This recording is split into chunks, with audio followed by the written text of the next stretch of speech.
everyone in the room and everyone tuned in virtually. I'm so happy to be here today for our jam-packed, data-filled session. Alex and I, we've done this together at Cvent CONNECT for 3 years, and it gets better each time. If you attended a Cvent Source webinar, or even this session in the past, we're changing things up a bit. Today, Alex and I will start by discussing our Cvent Source data, and to familiarize this entire audience with what the Cvent Source is, it's a program that delivers comprehensive data based on our customers' real-time interactions with our Cvent event and hospitality platforms. It helps us define trends and understand what's going on in the events industry.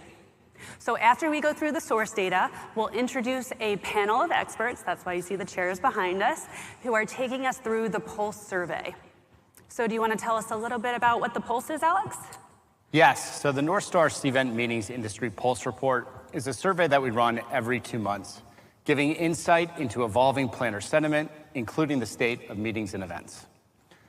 Now, before we get started, one more public service announcement. If you haven't yet already, please download the mobile app. Later in the session today, we'll have a poll for the audience.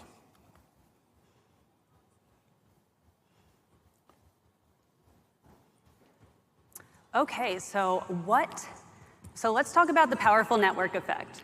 And we're going to explain how we get the data that we're about to share.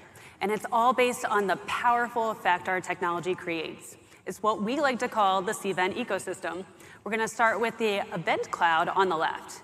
Internally, this is what we call our event technology that empowers planners and marketers to create amazing events across in-person, hybrid, and virtual formats.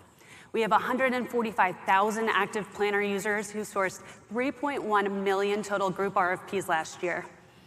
And with over 330,000 venues on the Cvent Supplier network, these hotels and destinations use our Hospitality Cloud platform to reach these organizers, showcase their unique event spaces, and to collaborate and plan meetings and events of all types and sizes. And since the inception in 2008, over $158 billion has been sourced through Cvent. And because we power this ecosystem, we've got a ton of interesting data that we'll showcase today. So now that we've set that context, let's take a look at some of the recent trends we're seeing across Cvent. The headline here is that sourcing volume continues to grow. RFP volume is up 5%, room nights are up 4%, and that proposed rate growth, or ADR, is up 3%. Now, one of the things that we've been watching very closely is whether the macro trends that we're all witnessing, geopolitical uncertainty, economic growth variability, rising operational costs, and labor market dynamics, whether those trends will have an impact on the numbers moving forward. And what you'll hear later today is while that overall sentiment has been down, fortunately, we've not yet seen this from the actual business that's been sent through Cvent. Now, another trend that we continue to witness is the rise of that new generation of planners. In 2025, nearly 45% of those planner organizations are new that are sourcing on the Cvent Supplier network. And they're not just sourcing any meeting, small meeting or event. They're bringing quality RFPs through the network. You can see the average program size by these new organizations is nearly 95K. So as a new planner in the industry, you might be wondering, where do you even start? Well, you really need everything at your fingertips, especially those digital tools, in an era where you might not be able to do a site visit because you simply don't have that time or the ability to spend hours and hours researching a destination or venue individually. And since I sit on the product marketing team that looks after the planner side of our collaborative solutions, I'm going to chime in with a planner lens. And we know what these planners are doing through our data, and we also know a little bit about who they are. Overwhelmingly, these new planners represent millennials and Gen Z. They are tech savvy, they expect personalization, and experience matters deeply. And if you were at one of the roadmaps earlier, or are going to the roadmap extended later, you'll see that we're adapting our technology to fit this generation's need. Now, as Kelly mentioned, people want experiences. And so far in 2025, we've seen a 45% increase in RFP value sourced to unique venues. Now, why is this important? As volume towards unique venues increases, for all of the hotels in the room, it's imperative that you're giving your property the best chance to showcase its unique qualities. You need the right content, the right images, the right 3D tours, allowing planners to visualize their event space, their events in your space. Static images of a ballroom or breakout room, it's not just going to cut it with this new generation. And with respect to CVBs, about 30% of RFPs included a CVB. And while those RFPs represented 65% of the overall RFP volume, honestly, that 30% seems quite low. The Cvent team, we leverage CVBs every year that we do Connect, and they are an incredible resource to leverage in any destination, even for small events. Consider CVBs as your go-to resource to help maximize your event and the experience at that event. Now, here we're looking at the sourcing trends across different industries. And I'm going to pause, it's a bit to take in. Now, we've seen the largest decline from tech and media.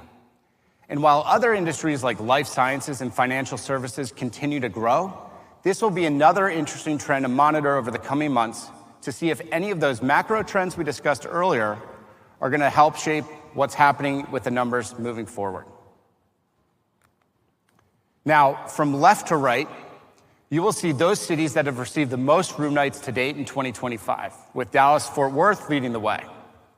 Cities like Atlanta, Denver, Houston, Boston, and Tampa, they've seen exceptional growth year over year.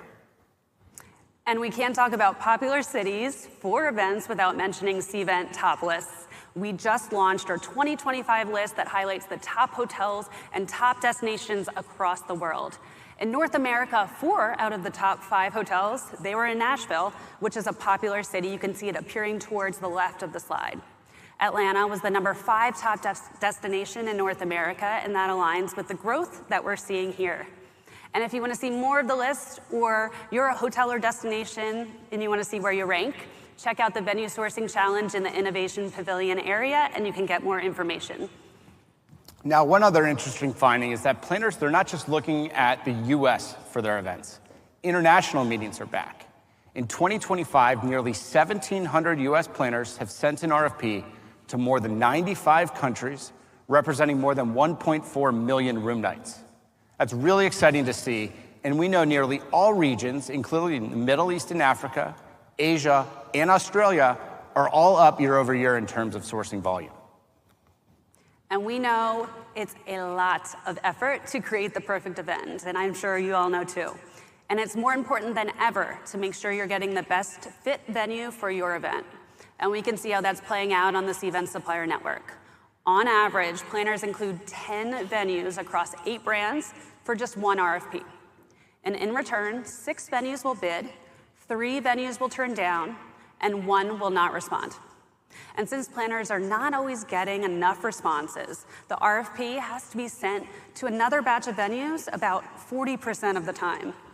Sending RFPs, evaluating responses, and selecting a venue, that's a lot of work, and that's a part of what makes for a successful event. Now, the good news is venues are getting quicker with their response times. In green, you will see 2025. In blue is 2024. 64% of the RFP responses are coming within 2 days, which is up 10% year over year. Now, that's great news, so long as those responses continue to be thorough and they address the planner's asks and needs. Now, if you wonder why suppliers might be turning down business, 60% of the RFPs that are turned down due to unavailability of either guest rooms and meeting space or date patterns. So if you don't feel like you're getting enough bids back as a planner, take advantage of using the alternate dates. This past year, planners were flexible to accept alternate dates on 32% of the RFPs that were turned down. And for all the hoteliers in the room, pay attention to the planners and their alternate dates. You might still be able to win that piece of business, or at least start building that relationship for the future by paying closer attention to the RFP details.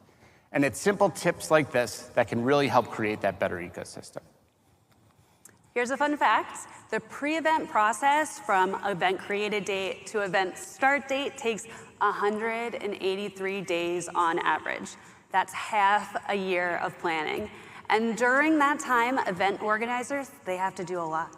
They have to capture event specifics, create the event, do venue discovery, send the RFP, get stakeholder approval, negotiate with the venue, award the RFP, manage room blocks in the venue space, start the marketing process. I think I could go on, but a lot more, right? And I'm gonna be honest, just going through that list, it gives me a little bit of anxiety after planning this event that we're at right now. But it is interesting to see that the whole process, it's taking about 20 days longer this year versus last year. And that could be an impact of the economic environment. Decisions are taking longer. You need to manage rising costs and make sure you get attendees to the event. The number of events on our platform, it's grown 4% year over year. While registrations, they're actually outpacing events growth at 8%. And there are a few things here I want to call out. 56% of events are single day. Events under 25 registrations make up 39% of all registrations. And this lets us know that smaller events are trending right now. And that's something we'll discuss a little bit later with our panelists as well. And Kelly, that really tracks with what we're seeing on the Cvent Supplier Network as well, where about 35% of the RFPs are for events with attendees under 25 people. So let's look at the number of events and registrations and how that breaks down by vertical. Financial services and business services, they're showing strong momentum. And what I mean by that is those industries are doing more events with significantly more registrations. While healthcare and computers and electronics, they're doing more events, but not getting as many registrations. And travel and government are doing less events, but seeing more registrations. Education companies, they're doing less events with slightly less registrations. Many of these findings could be due to strategic changes to event programs in 2025 specifically. For example, if a healthcare organization, they're shifting their strategy from large conferences to small local events, that impact could easily be more events and less registrations. And we'll ask you what your changes, the changes that you're making to your programs are a little bit later. So we looked at event programs to see what the typical event format mix was for Cvent customers. 90% of event programs leveraged in-person formats this year, and for comparison, that's up just a little bit from 89% last year. 40% of programs contained hybrid or virtual event formats this year, which is very consistent with last year. And finally, 8% leveraged all three formats last year, and that compares to 9% of event programs that leveraged all three formats. This trend is still shifting more programs containing in-person events, with more leveraging all three formats when it makes sense. So this is ultimately really good news for that supplier side. So we just saw this, and it continues to happen. In-person events are really the mainstay of all event programs. Healthcare, education, and financial services, they're all using all three event formats, in-person, hybrid, and virtual the most. Education, healthcare, and nonprofits, they're most likely to host virtual events. Travel and manufacturing are all relying on in-person events the most. Now here I'm sharing the insights into when our customers are starting events based on event duration and format. Wednesday and Thursday are the most popular days for single-day events. Tuesday is the most popular start day for two-day events. Tuesday is also the most popular start day across formats for three-day events. And then finally, Monday is the most popular start day across all the formats for three-day or more events. And we see that bleisure trend is still in full effect. Event attendees are staying before and after events to experience the destination and enjoy that leisure time. And it really makes sense that we're seeing customers design their event programs with those attendee preferences in mind. Hotels and planners should really look to capture event attendees into leisure travelers by adding shoulder nights or special promotions during that booking process. And it's always interesting to see when attendees are registering for events. So here we're looking at registration timing by event format, and nearly half of all in-person registrations happen within 4 weeks of the event start date, while 79% of registrations, they happen within 4 weeks for virtual events. With the majority of registrants for in-person events happening more than 4 weeks out, you should adjust your sales and marketing campaigns as well as registration predictions to accommodate these behaviors. And we did that for Cvent CONNECT this year, where our data kind of varies a little bit from what we're seeing, but it's really not a one-size-fits-all approach, so it really depends on the type of event that you're hosting. And I hope that helps set context of how event organizers and venues are managing events this year. Now, Alex and I are going to get off the stage and we're going to bring on the real experts to discuss the Pulse. Thank you. Thank you.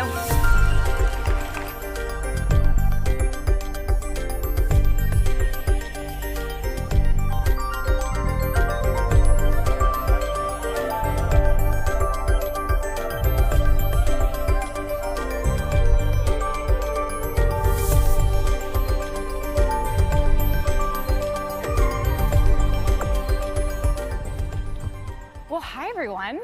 Thank you, Alex and Kelly, so much for just providing such an excellent foundation for this discussion that we're going to have here. So now we're pivoting to a panel. I know y'all heard a lot of data. We're not going to be throwing as much at you, I promise.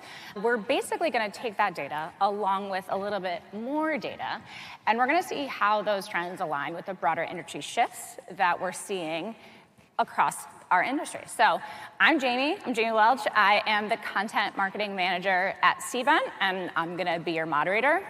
We've gathered, honestly, best in the industry. I've got to tell you, these people, they know their stuff, and they're gonna help us understand the trends and how we can take those trends and bring them back to our organization and have actual insights to deal with these headwinds, right? So let's just introduce our panel. David, I would love for you to kick us off. Hi, everybody. I'm David Blansfield. I'm Executive Vice President of the North Star Travel Group. I have responsibility for the North Star Meetings Group, which is comprised of our MICE, meetings, incentives, conferences, and exhibitions, content, research, as well as events, as well as our sports division, and I oversee our international offices as well. And I also oversee the Pulse survey. So Jaimi and I have been intimately involved in this data for the past 3 years since we've been partnered with Cvent and since we launched the Pulse survey 5 years ago. Shanae. Hi, everyone. I'm Shanae Tompkins with IHG Hotels and Resorts. We have over 6,600 hotels across 20 brands globally. And my team leads and develops strategies for groups and meetings, ensuring that our hotel partners and our sellers are equipped with all of the tools and things that they need to provide a seamless, better experience for our planners, which one of those is how we leverage our Cvent platform to help you all out. Matt, I would love for you to go next. Hi, everybody. My name is Matt Concannon. I am the Associate Vice President of Operations for Helms Briscoe. Helms Briscoe is one of the largest procurement agencies in the world in terms of group meeting rooms and space and sleeping rooms. We are in 55 different countries with over 1,500 associates supporting all of our planner friends. Gary, close us out. Thank you. Good afternoon, everyone. My name is Gary Murakami. I'm the VP of Global Sales and Industry Relations for Teneo Hospitality Group. We're a hotel representation company representing independent and unique brand hotels. We have about 400 hotels as well as a network of DMCs. Awesome. So thank you both so much. So today, as I said, we're going to be digging into a little bit more data, but more specifically, we're going to be digging into the Pulse data that Alex mentioned. So planners have answered questions, sharing kind of just their experiences on sourcing and negotiating and working with venues, all just to execute their programs. So what's on the horizon and how can we actually translate this into steps you can take to your organization to be prepared? So for that, obviously, I need my panel, and we're going to go ahead and get right into this. So in our latest report that came out at the very end of May, planner optimism seems to be down a little bit, right? And more than half report that their meetings have been impacted by the recent political, social, and economic policy changes that we're seeing. So as planners navigate these challenges, their negotiation strategies obviously have to change, and they're varying widely. So from being very cautious to negotiating the minimum attendance required, just to account for last-minute changes. So David, I'd love to kick it off with you and just kind of figure out really what the data is saying here.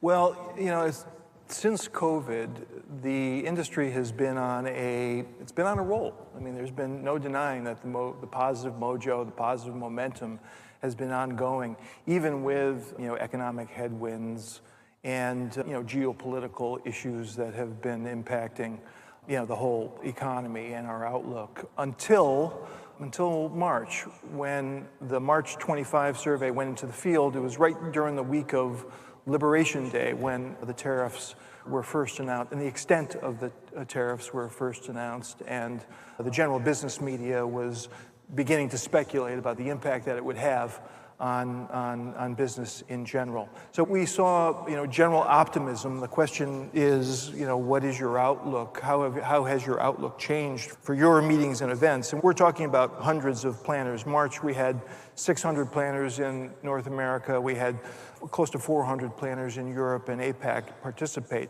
The data that we're sharing here is North America only. But we saw, a plummeting in terms of optimism, and thinking that maybe it was just because of hysteria during that week when, everybody was talking about the economy, the markets were crashing, and, people were fearful for their retirements and their 401ks, including myself. The latest research shows that this general kind of pessimism is continuing, and close to two-thirds of planners are saying that their programs have been impacted.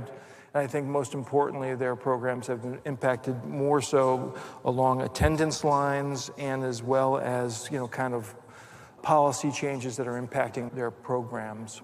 So people seem to be taking a very cautious approach. Planners seem to be taking a very cautious approach towards their future events, with a real orientation towards seeking, smaller blocks than previously. So wondering if Sinead is seeing this dynamic in the market, and what Gary and Matt can contribute to that as well. I mean, I was really surprised to see, we've been awaiting this data, the hard data from Cvent for months now, seeing if it would validate some of the soft data that we've presented. Really encouraging to see that. We haven't seen that yet through the first quarter, but we're wondering if the data that we're collecting is going to be predictive going forward.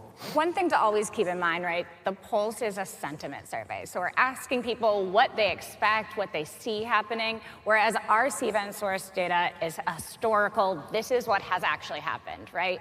So what people predict and what we feel isn't always necessarily reflective. So I do love that we're powering this together, and we're showing you what we feel and what exactly is happening. So considering all of these challenges, what specific strategies should organizations adopt to safeguard their investments while preserving program value? And Matt, I feel like you're gonna have a really good, you're gonna be able to kick us off. Well, I think that what's really important to emphasize is the idea of cooperation and partnership. This is not the first time that our industry has faced instability. We'll get through it, but we have learned that the way we get through it is by making sure that we leverage our relationships with our hotel partners and make sure that we are going ahead and looking out for not only what's best for our clients, but also how this is going to work well for the hotel. So you're not just protecting yourself, you're protecting each other. You've got to be really flexible, really creative, and make sure that you're working together for a successful event. And I think from the supplier side, I really believe that it's trust and transparency. And what we can do as a partner, to your point about the collaboration, is are we truly understanding the nature of that program that you're delivering? Are we delivering the information back to you as suppliers? So there's a level of trust and transparency that becomes even more paramount when there are challenges and circumstances happening in the economy. And I think I piggyback on the thing about the sentiment. While the sentiment could be cautious or a little bit, there's some trepidation, business continues to move forward. And I'm encouraged by that, because we as a company have seen tremendous results from our first quarter, and moving forward, our future pace is looking great. But I do piggyback that there's a lot of that collaboration, the trust, the transparency, and even more today, we have to be open about the dialogue that we have. Yeah, and I'll take it a step further with proactivity, especially for our hotels. It's not just about the planners telling us. We love the planners to tell us everything, but asking the right questions, asking about the attendee profile so that we're able to mitigate those risks ahead of time, because it should be about proactive preparation and not reactive problem solving, because we know that those risks start way before the contract is signed if we're having those meaningful dialogues up front. Absolutely. Yeah, I mean, we've talked about this a lot, that you don't know what you don't know. Sure. So if you don't know to say, hey, I need X, Y, and Z, you can't tell the hotel, or vice versa. A hotel can't tell a planner, hey, this is the environment, if they don't know that's an issue. So the more communication, the better. So we're also seeing, speaking of communication, a very interesting paradox in the relationship with suppliers and planners. So I know that Alex and Kelly talked a little bit about RFP response times and what we're seeing in our data. Well, we also asked that in the Pulse, and one of the things that we found is that they are responding within the time frame that planners really would love to hear back from, but the quality of those interactions may be what we need to work on. So I know that if anyone was in the Hospitality Cloud Roadmap earlier, Barrett was talking about, the likelihood, if you're the first to respond, that you're going to, get that business. And I believe it's about 65% of the business is awarded to the first 3 responders, right? So being fast does have some benefits. But Shanae, I'm really curious, so how do we close the gap between fast and thorough? And how do we use technology to do that? Yeah, so being fast is important. We did hear it earlier that it gives us a better chance to be awarded the business. But being fast may get us on that short list, but it's not gonna make the mark all the time. So it's really about the quality of the response, and we love to see that the planners are giving us a little bit more flexibility in that time and are not looking for those right back answers. That really helps us to tailor that RFP to what the client is looking for and give them a little bit more than just a cookie cutter black and white proposal. So it's really about merging both, right? Being fast, but also having a quality response that is tailored to what the planner is actually looking for. And just to piggyback on what you were saying is, part of my role is on the leadership side, working with our customers and leading our customer advisory board, but part of it to sell. And in working with our hotels, we're noticing that there are deadlines that are put in there, and hotels come back going, I'm trying to get this back to you. Is this a realistic deadline? What is that realistic deadline? Sometimes we will be responding quickly to the requests from the planner community. It helps us to understand, and this goes back to the transparency and the trust, is when do you need it? Because when we are accelerating to get you the information we need and we sit sometimes on it, it becomes frustrating for us on the hotel side because we want to do the business. We've been responding, and then this is when the pause happens. So we really want people to look at the realistic timeline and what we can have the expectations to move forward with it. And how we partner, to go back to your thing about, Matt, about the collaboration becomes really important. Well, and that's exactly what the core here is, that, our responses may be timely, but accuracy and thoroughness is really where it's at, So you can't just throw a quick answer out there just to get it there, or a quick response. We really need to be able to look through what we're talking about, ask the right questions, provide the right information where there might be a question, and again, leverage those partnerships. And I just have a comment on that, because I was just at our advisory board meeting and several of our planners said exactly what you said. It's frustrating for them when we on our side put a lot of TBDs in things, and when you ask for things and planners need things, there's a reason why they're asking for these things, so that you can help determine and make the right decision. So it was a big frustration for them when we on our side respond by putting information like those TBDs, to be discussed, don't know, like all of that stuff. We'll figure it out later. We'll figure it out later. Need it now, though. Yeah, exactly. So. David, do you have any thoughts on the RFP response time? Yeah, well, when I first saw this data, the blue is the RFP response time desired. When I first saw it, I thought, well, how reasonable is it for a planner to expect, a response in less than a day? But then I saw the Event IQ presentation and the way technology is facilitated. I don't mean it to be a testimonial for Cvent, but you certainly are making it easier for both the buy and sell side to facilitate a quick response. So maybe it isn't unreasonable, and I do think, obviously timeliness and accuracy are now, made easier through the facilitation of technology. When it goes to Shanae's point about the quality, right? If you're not putting, you can spin it out really quickly, but if the quality is not there, it's very difficult for people, the planners, to really evaluate the information. So quick doesn't always mean the best. Yeah.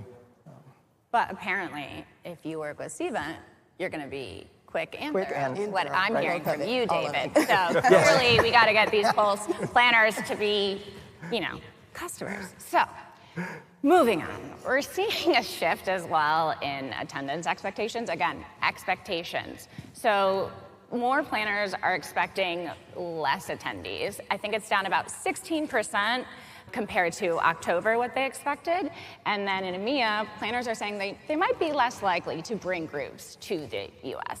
So it's not just that though. Planners are dealing with hurdles, including delays, cancellations, changes in attendee or stakeholder participation, as well as complete cancellations by venues, contracting delays, having to change the event format. It's been a lot going on right now. So, David, I would love to kind of get your insights on kind of more into what the planners are facing and what the data is saying there. Yeah, certainly this slide does demonstrate the two top factors here with participation and format changes. We've heard anecdotally too, as it relates to events where government attendance, military attendance, international attendance is a very large component of the stakeholder participation community program. Whether or not there's any DEI component in the program has all had an impact on participation. It's kind of been like an incredible shrinking expectation. If we go to the next slide, Jaimi, we asked this question, all these questions that we've been asking, over time. So it's a really good opportunity to see kind of how the benchmark sentiment has changed over time. So, a significant number of folks felt back in May of 24 that they were going to have more attendance compared to their 2023 results. 24, we were looking at their expectations for their 25 meetings, what they were budgeting for back in October of 24. March, you see it shrinking a bit. In May, you see it shrinking further. So clearly, whether or not people are booking their events or registering for their events 4 weeks out, like Kelly was just presenting, clearly event planners, including ourselves, are not only seeing later and later registration, but we're also seeing fewer registrants than we had anticipated. Yeah, I'm curious though. So we've been talking about the shifts, and I want to ask the audience, y'all here today, a question. So if you could open your Cvent app, if you have already taken the poll, fabulous, love that. Go to the agenda, find the session, and we're going to go to our quick poll. So if you've made adjustments to your meeting and events formats, which of the following changes have you made? So are you downsizing, larger meeting to smaller? Are you turning it into hybrid, adding a virtual element? Or are you shifting completely to virtual? There's also the option of you have made absolutely no adjustments as well. And we're gonna pull that up in a little bit because I would love to see kind of what everyone's doing. Yeah, and I wish we had asked the question whether or not, because of the attendance declines, people were moving more to hybrid or virtual. We didn't in this last cycle, so I'm really curious, members of the audience, if you are adding hybrid because of any expected declines in person attendance. So Matt, let's go to you. So how can organizations modify their event strategies, right, to make sure that the value is there and the engagement is also there? I think there's a couple ways to achieve that goal. Reduced sizes are going to provide less risk. Using more localization, so perhaps not traveling as far, so that you're going to get more of your attendees so they can drive there perhaps instead of jumping on an airplane. Because these are all the components of spending money that sometimes we don't think of because it's not in the RFP. But the other thing that's really important is to not lose the value of the context of the information you're providing. So you need to be able to make sure that even if you're going to downsize or not travel as far, the value still needs to be there. The value proposition of a good program is really important, and that's where, again, we get back into the creativity of the relationship that you have with your hoteliers to make sure that you're really knocking it out of the park, even though the format has changed a bit.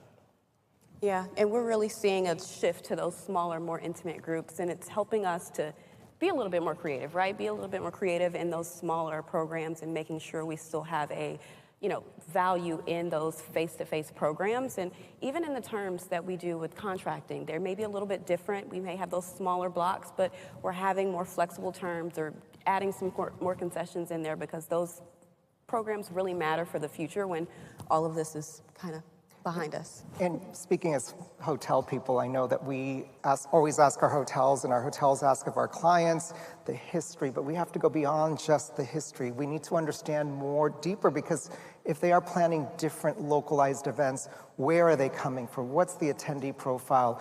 Is it an international attendance? Like, knowing more about the program leads to better results, because it's really hard to just assume. When you make assumptions about the nature of what type of program it is, there's a very big different program of whether it's a program that's required by attendees, and if there's an international attendance, where are they coming from, versus a program that's an optional program that people opt into. So the more we know from a hotel side and ask those questions, the better results that we get, and the more consensus that we have to better results. Yeah.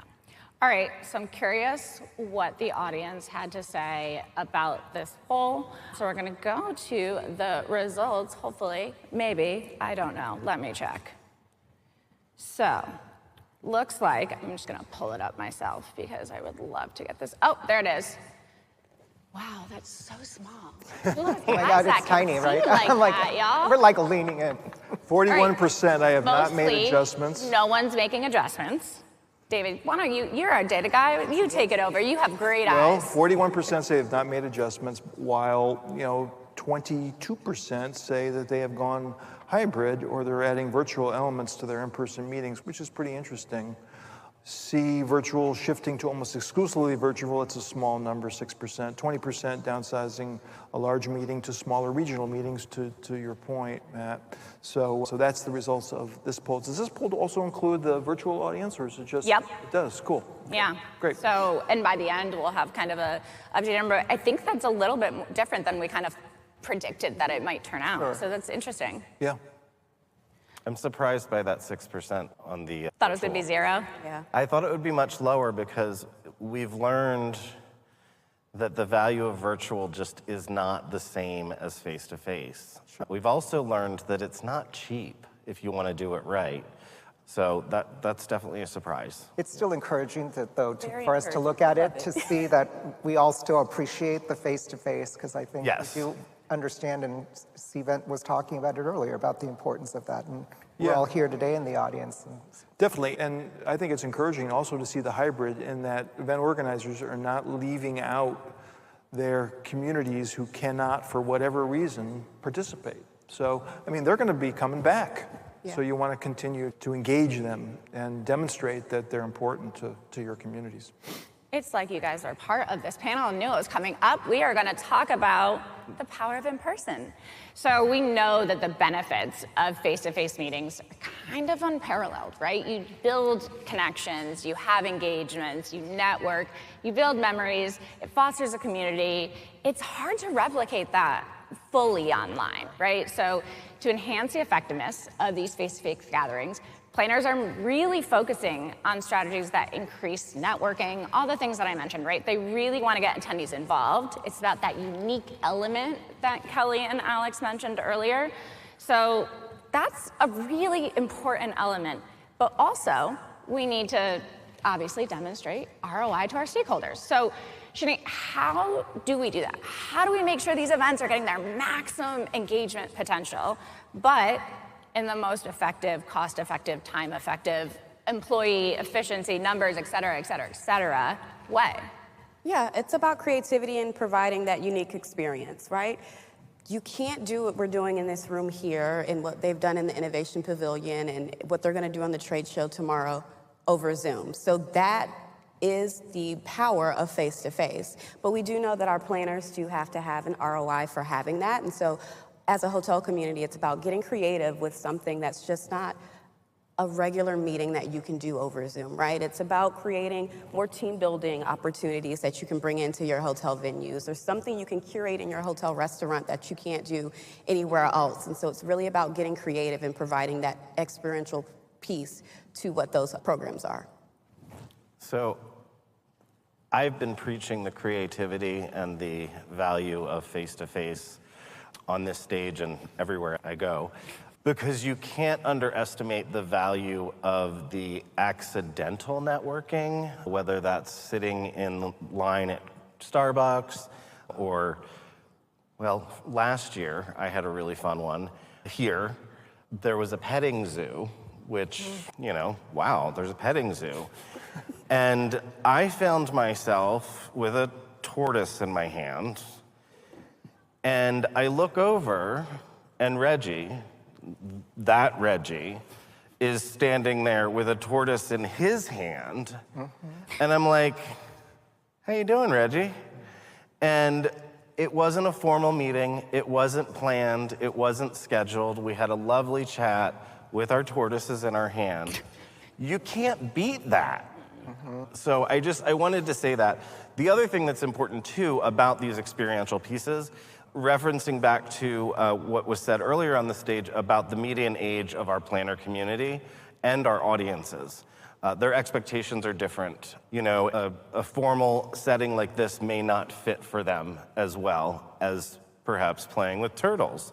So that's really important to consider as well. Well, and even though we don't have turtles in some of our hotels, We can bring I them do in. think that, you know, as someone who represents independent hotels, but, you know, brands as well, it's really about creating intentional environments. What are we doing? Planners are asking us, how are you recreating the environments that you have to create unique experiences for them? So what is it that we can do? So we have to get more creative in terms of what it is. The general ballroom space is needed, and there's a place for it, but there are unique spaces that people are asking for. So we have to put that creative thinking cap on and deliver on those intentional experiences as well. David. Yeah, and I echo everything that everyone has said. All this data that we've showed is indicating that the community of planners are continuing to be very bullish on the current and future state of the meetings industry. And, you know, we are trying to, with this research, we're trying to establish some kind of benchmark, you know, 1 to 5, in terms of, you know, ranking the value of face-to-face relative to other various business development or sales initiatives that may be undertaken by a company. And it's right around, you know, 1 to 5, with 5 being significantly more valuable than anything else that we can do. It's around a 3.8. 3.9. I would love Reggie and the brain trust here at Cvent to try to come up with some kind of, you know, real true ROI, ROE metric that we all could kind of base the relative value proposition of the meetings. I think that's, you know, we have a lot of soft, you know, really good vibe, you know, NPS scores and things of that nature. But is there a way where we can really come up with a harder metric for us to demonstrate the value of our events to our stakeholders? Yeah, absolutely. So we are out of time, so I hope that you got what you needed.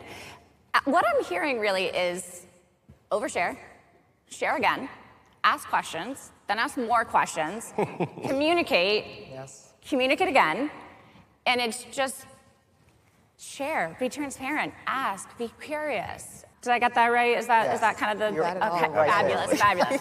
I did well, guys. I aced You this. did well. Okay, so thank you so much for joining us. Huge thank you to our speakers. If you have not read the Pulse Report, it's fabulous. Download it, take it. If you liked this session, I know I went through that really fast, but I can leave it up at the end. If you like this, take the survey for the session. And as well, if you liked this session, we have a few other sessions for you that you may be interested in. One's coming up in 15 minutes. The other's in about an hour and 15 minutes. You know, whatever you'd like to do. And if you have any questions for us, you know, we're gonna be around for a little bit, and we're here if you need anything. And I'm gonna go back to, oh, I don't think I can go back. So we're just gonna end here. I guess that's where it is, guys. Thank you so much. Thank you, everyone.